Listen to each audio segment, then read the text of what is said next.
So test checking means to select and examine a representative sample from a large number of similar items. Say for example, I am taking all the expenses. मेरे पास सारे expenses के records है मेरे पास.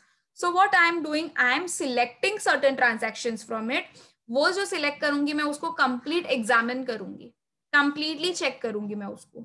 So what I have done, मैंने सारे expenses मतलब पूरा large number of similar items में से मैंने क्या किया, मैंने कुछ sample निकाल दिया and वो ही sample का I will be examining the things. Okay. And this definition has been given by Professor Max. Again, test checking is nothing what it is to select. You need to select first and then जो भी select किया उसको examine करो, represent, and you are taking it as a sample. You are not taking whole of the thing, but उसमें से आप partial checking कर रहे हो. So from a large number of a similar items. Now let's take an example के कैसे हम इसको ये applicable कर सकते हैं.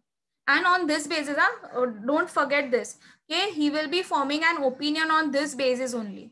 He will be doing the selective transactions का ये देखेगा, उनसे जो भी audit evidence है वो obtain करके then he will be giving his personal judgment on it. Okay, now let's take an example के how it say runs. Now actual audit मुझे करना है कि to obtain the evidence about the purchase transaction. मैं सिर्फ अभी फिलहाल purchase के ट्रांजैक्शन और क्रेडिटर्स के बैलेंस के ऊपर फोकस कर रही हूँ. So what I will do, I will be checking only 25% of the purchase vouchers. Total में से मैं सिर्फ 25%, मैंने ये टारगेट कर दिया. No, I will be checking only 25. अगर मुझे वो 25% में कुछ एरर्स या तो फ्रॉड्स मिल रहे हैं तो फिर मैं और जो मेरा सैम्पलिंग साइज है मैं उसको इंक्रीज कर सकती हूँ.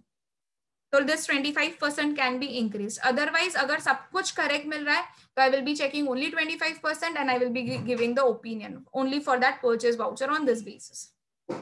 Then later on what we can do, we can check the 25% posting from the purchase journal to the creditors journal. Obviously जो भी हमने जर्नल में पहले हम क्या करते हैं, we record the transactions in the journal and then we start posting it into the ledger. तो हम क्या करेंगे, जो भी जर्नल से लेजर में पोस्ट हुए, ठीक है, हम उसके कितने ट्रांजैक्शंस देखेंगे, only 25% we are going to see. Then check the total of 25% of the accounts in the creditors laser.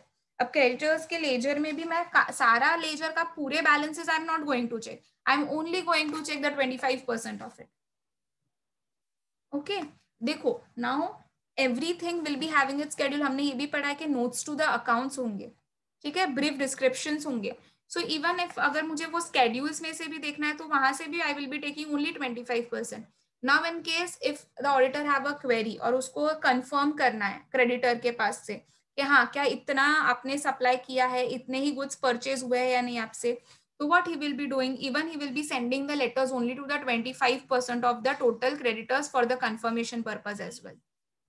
So if the auditor is satisfied with completely this 25% of the purchase transaction and the credit balance, तो वो क्या करेगा, वो conclusion पर आ जाएगा कि 75% जो remaining transactions and balances है वो भी करेक्ट है. बट व्हाट इफ अगर उनको ऐसा लग रहा है कि नहीं इसमें कुछ एरर्स है, तो he will extend this his checking, he can extend his checking. फिर वो सिर्फ 25 नहीं, वो कुछ ज्यादा सैंपल्स लेके वो अपनी चेकिंग को एक्सटेंड कर देंगे. Okay, now there are certain things which are not suitable class. Okay, there are certain things which are not suitable for the test checking. So which all are the things which are not suitable for the test checking? Obviously, closing and the opening entries. We need to be very much careful regarding this because देखो एक 1 year का closing balance become the opening for the next this part.